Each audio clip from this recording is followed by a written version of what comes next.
Surrounded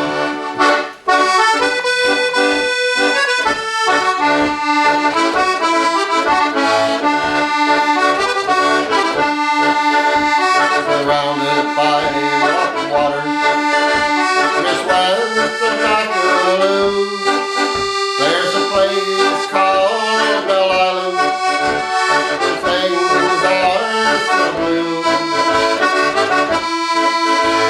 There's an ore mine on the island that broke the hearts of men when they saw the mines close down and never work again.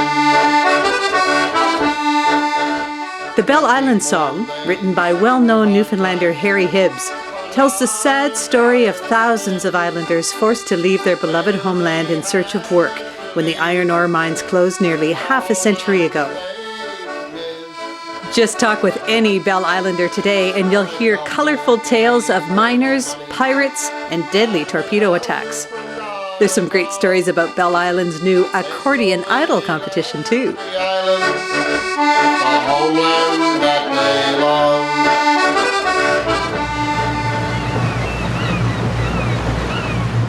The beautiful bell-shaped rocks on the northwestern tip of Bell Island make it pretty obvious how this place got its name. But you gotta wonder about some of the other names around here.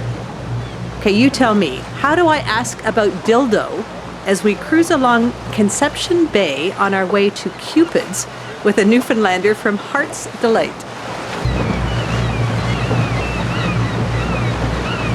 This is the sea arch of Cupid's.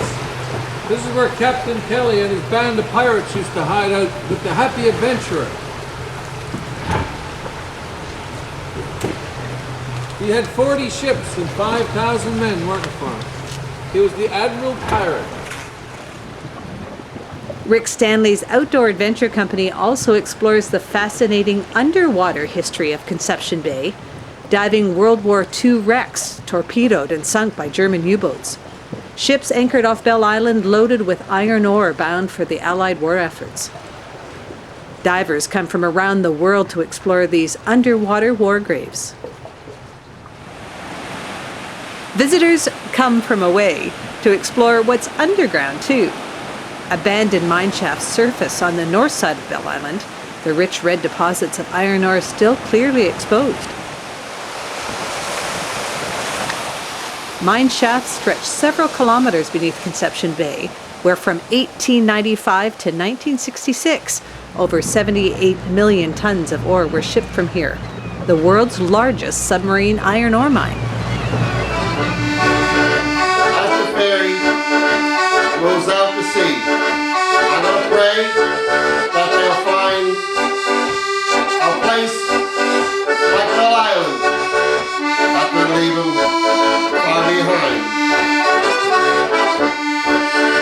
These people, Mine number 2 extends 4 kilometers under the ocean floor, and the mine's historic underground tour and museum are Bell Island's biggest tourist attractions. Old photos dating from the early 1900s show miners working first by candlelight, then with seal oil lamps attached to their mining hats, loading the required minimum of 20 carloads of iron ore per shift and making just 10 cents an hour. The scariest part of the mine tour for me is when the lights get turned off so we can experience the smothering darkness for ourselves. Even the candlelight would have been welcome buried deep in those mine shafts. The underground stables are a unique part of the mine tour.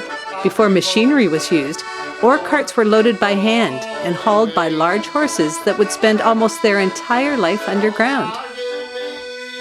In its mining heyday, Bell Island was a thriving, independent community of 14,000, going from boom to bust when the mines closed in 1966. And even though the population today doesn't reach 3,000, there's an obvious sense of pride Islanders take in their community and their past. A